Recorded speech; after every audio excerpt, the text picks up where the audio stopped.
Hello दोस्तों stock market में पैसा कमाना ही सबसे बड़ी बात नहीं होती। स्टॉक मार्केट में सबसे मुश्किल काम होता है पैसे को सेफ रखना, और यही करता है एक डिफेंसिव इन्वेस्टर। तो डिफेंसिव इन्वेस्टर क्या क्या चीजें देख के स्टॉक पिक करता है, कैसे स्टॉक पिक करते हैं, ये मैं आज आपको सब कुछ बताऊंगा। सबसे पहले एक स्ट्रॉन्ग और बड़ी कंपनी चूज करो। वो कंपनी चूज करो जिसका मार्केट कैपिटल कम से कम 20,000 करोड़ या फिर उससे प्लस का हो, और और वो कंपनी लीडर कंपनी होनी चाहिए। ऐसा क्यों? रीजन क्या है इसके पीछे? सबसे पहली बात, जो डिफेंसिव इन्वेस्टर होते हैं ना दोस्तों, वो स्मॉल और रिस्की स्टॉक से दूर रहते हैं।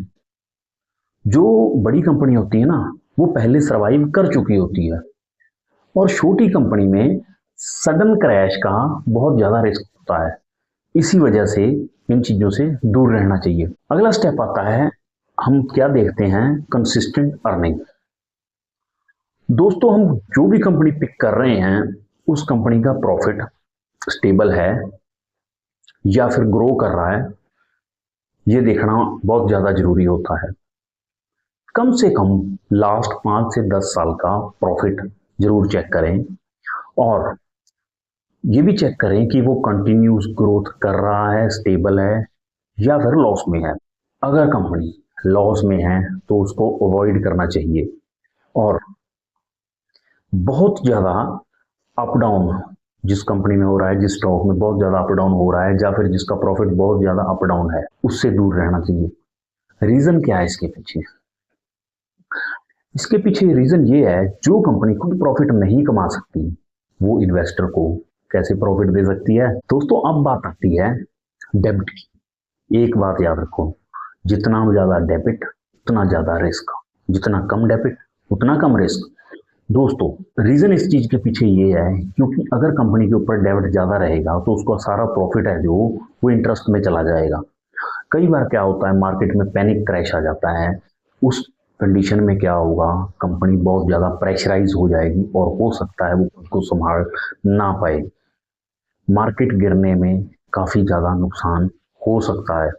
तो एक और चीज देखनी पड़ती है दोस्तों, रेगुलर डिविडेंड। क्या वो कंपनी रेगुलर डिविडेंड दे रही है? दोस्तों, जो कंपनी ना फाइनेंशियली स्ट्रांग होती है, वो डिविडेंड देती है।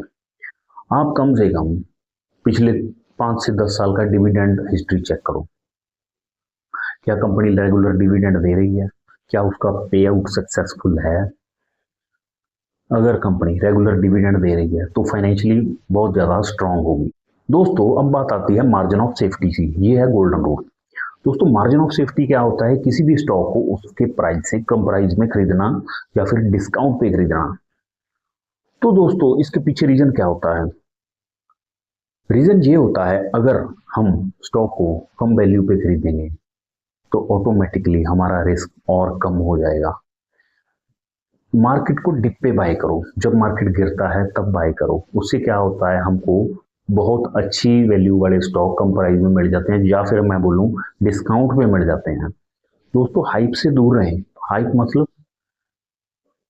हाइप मतलब क्या होता है दोस्तों? डिफेंसिव इन्वेस्टर ना इन चीजों से दूर रहता है। वो कभी भी ना तो ट्रेंडिंग स्टॉक फॉलो करता है, ना वो न्यूज ट्रेडिंग फॉलो करता है, और ना ही वो न्यूज बेस्ड ट्रेडिंग करते हैं, और ना ही टेलीग्राम टिप्स पे जाते हैं। वो इन चीजों से दूर रहते हैं। उनका फोकस होता है, सबसे ज्यादा फोकस फंडामेंटल पे और लॉन्ग टर्म ग्रोथ पे। दोस्तों दोस्तों ये कुछ चीजें हैं जो डिफेंसिव इन्वेस्टर फॉलो करते हैं। एक बात और, डाइवर्सिफिकेशन। अपना जो भी आपका अमाउंट है ना, जितना आपका पैसा है, उसको एक जगह इन्वेस्ट मत करो, उसको डिवाइड कर दो। जैसे बैंकिंग में, आईटी सेक्टर में, अपना एफएमसीजी में, फार्मा में, अलग अलग सेक्टर में इन्वेस्ट करो। उससे क्या होता है, आपका रिस्क डिवाइड हो जाता है।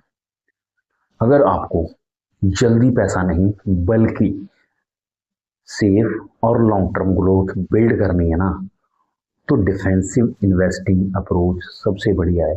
दोस्तों, अगर आपको ये वीडियो हेल्पफुल लगे तो वीडियो को लाइक करें और चैनल को सब्सक्राइब जरूर करें।